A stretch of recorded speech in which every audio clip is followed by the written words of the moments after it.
Hi guys, it's Janine. I got a comment on my last video and it was a really good comment because it kind of explains how complicated the duodenal switch can come off. The comment was from, I hope I say this right, her name is Mariposa 1978, and she said, with the DS, I don't understand why you aren't eating more fat, like garlic butter with the shrimp, and almond milk plus heavy cream in your shakes, and chicken thighs with the skin on, and regular cheese. Even full-fat string cheese is not high fat. This is not criticism. I promise I didn't take it at all as criticism. I took it completely inquisitively. This is not criticism. Since I don't have a DS, I don't know what feels right, just going off what I read on Obesity Help. I remember you did videos about this. Are you still working your way up? Just curious. Okay. So I did answer you back in type, but then I reread what I wrote and I'm like, God, I don't want this to sound like I'm being cranky, because I'm not. I just want to explain super quick. Just using the examples that you gave me, just to give you an example and not like, you know, do a 3-hour seminar. Even though we're surgically altered, our bodies still work the same. It's still all about calories in, calories out, okay? So, talking about the unsweetened almond milk versus unsweetened almond milk and heavy cream, like I wrote, there's a big difference between exchanging and adding fat. So I did a little bit of calculations for you. Unsweetened almond milk is 35 calories a cup.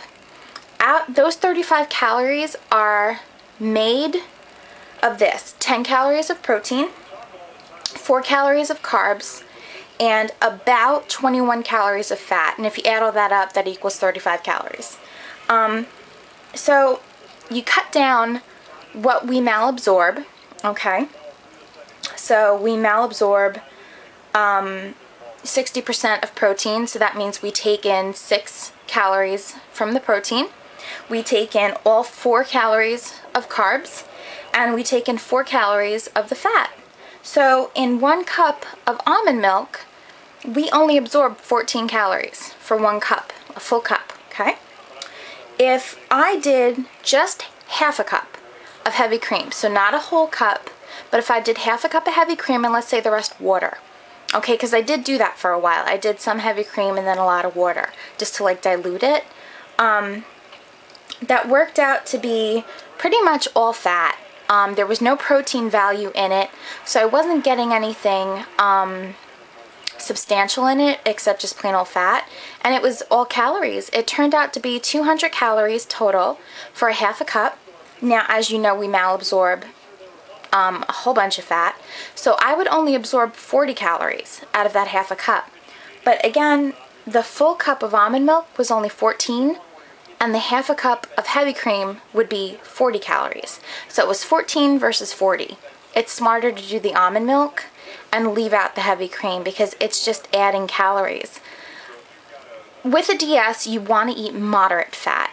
You don't want to eat low fat because then we malabsorb so much fat that we would not be consuming any fat, and that's really bad for your body. You do need fat. As much as, you know, this day and age, everybody's like, oh, low fat this, low fat that, no fat this. You know, no. You need fat in your diet. It's healthy.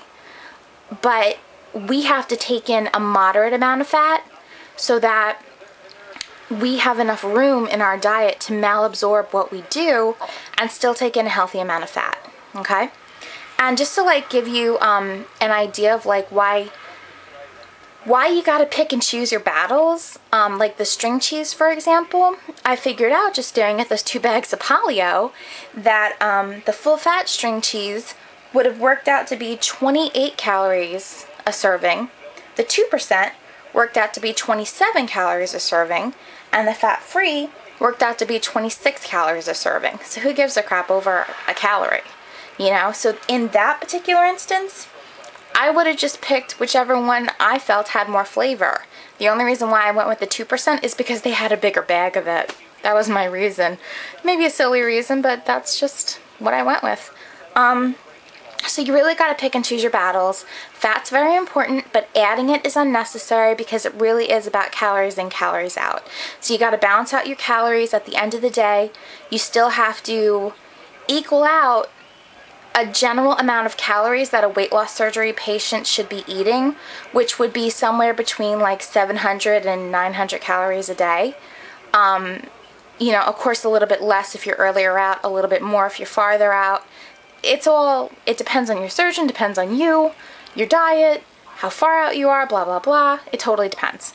But I hope that answers your question. I really hope I didn't sound snotty in what I wrote. I didn't mean to at all. I wanted to like answer you, and it limits your word space. So I'm trying to like answer you, but not sound snippy. So anyway, I hope this helps. If you have any other questions, please feel free to ask me. I'll be more than happy to help you with anything, okay? Have a great day, guys. Bye.